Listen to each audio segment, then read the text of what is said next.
They're pretty amazing. I mean, the image on the shroud, as subtle as it is, once it's photographed and the contrast is sort of brought up, it's a very powerful, striking image of a man who, I remember what Don Lynn said, the thing that amazed him the most about the shroud, you see this body tortured beyond belief, and yet the expression on the face is peaceful.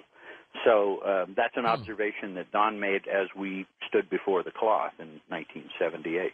And how tall was the person again? About 5'11". Remember that the shroud is a piece of linen that changes. It can change its shape as much as a few centimeters just based on the relative humidity of the storage it's in.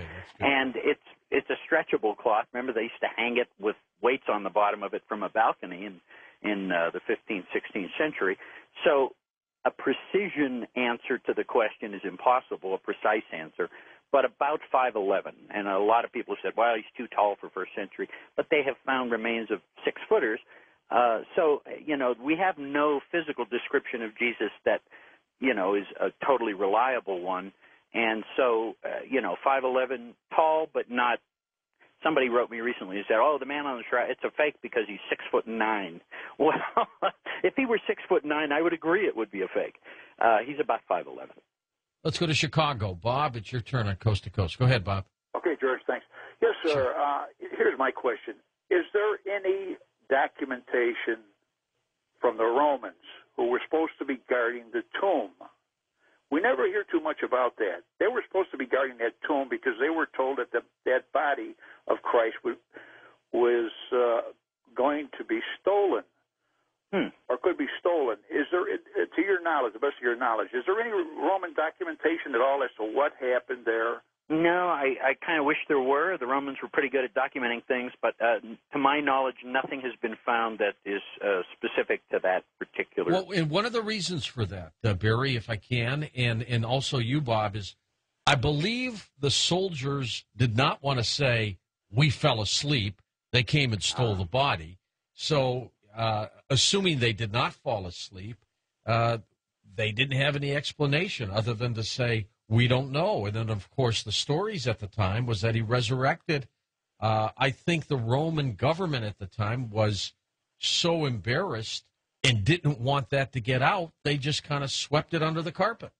Okay, George, but do you know if that was documented at all? I don't think it was. I've seen it in Hollywood movies and things like that, but I've never seen any documentation or any ancient texts or anything that talk about the fact that how did the body get out, what happened. I do know that they were concerned, as you mentioned, they were concerned that his supporters of the time, they were going to talk about this resurrection because it was known amongst them that this was going to happen. They didn't want that to occur, right? And so they guarded that tomb 24/7. Well, we know that even to this day, governments will often sort of hide things that might prove to be embarrassing politically or any other way. So I don't think that things that much has changed over the centuries. I think governments still do that from time to time. Thank you. All right, Bob. Thank you. It is fascinating. I would love to be back in that time period. Would be just great to go back and have a look for ourselves, wouldn't it, George? Yeah. Clearwater, Florida. Laura, it is your turn on Coast to Coast. Hi, Laura. Hi there. Yeah. Hi. First of all, I just want to say that I've really enjoyed listening to your show many, many times. Thank you, and this one is no exception. Thank you, Barrie. Okay. And, well, what happened to me, and this is something ethereal that happened, I was praying for help, and there were like a group, and I was like kind of, I guess, in a trance frame of mind, and there was like a group of spirits or angels or something that came to me, and they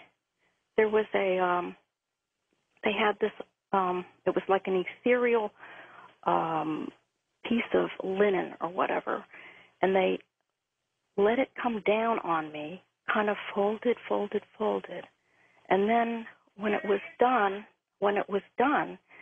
it was the Shroud of Turin, which I had never really thought about very much, and it was the picture, it was his head with the with the crown of thorns. And then they said to me, remember, he will always be with you. This will always be with you. Basically, I felt like it was a protection. I was protected. And after that, well, then I went to look for a book on the Shroud of Turin.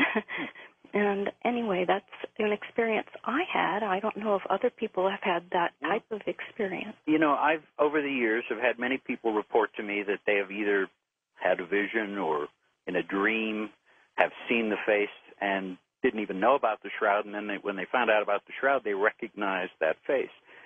Obviously, from a scientific point of view, there's not a lot I can say from a scientifically about that. But look, the shroud has significance to each individual in a different way, and I don't doubt for a moment that when people have these experiences, that they're very real, authentic, and genuine to that person. And remember, if the man upstairs decides that he wants to reach out to you, and he'll do it in a way that works for you, and it might not be the same for me. So I don't dispute these kinds of things, and when I hear them, I think, well, you know, maybe that was a real gift and a blessing for you, and if it had a positive impact in your life, then it was a worthwhile experience, and nothing there to challenge. And others have reported similar kinds of stories. Barrie, tell us a little bit about the tour. Again, the Shroud is going to take, where they're going to be. Well, it's only going to be in one place. The only place the Shroud is ever publicly viewed is in Turin, in the Cathedral of St. John the Baptist. Next year will be the first public exhibition since the year 2000. From April 10th through May 23rd, it will be on public display in the Turin Cathedral. There's no charge for admission, but reservations are required. You need to go online to the Archdiocese of Turin website. If you go to shroud.com, to the late-breaking news page, there are links to the place where you can sign up and register to make a reservation to see the Shroud. There are tour companies offering tours. So there are a number of ways of doing it, but any time between April 10 and May 23rd of 2010, the Shroud will be available to the public. Typically, they only display it 3 or 4 times a century, so we really don't know when the next time or the next opportunity will be. So anybody who has the opportunity to go to Turin next year and see it, if you're interested, this is the time. It may well be the last time in my lifetime that it will be available for the public to view. Well, that's a good point. Next up, we go to Abilene, Texas, east of the Rockies. Hi, Joe.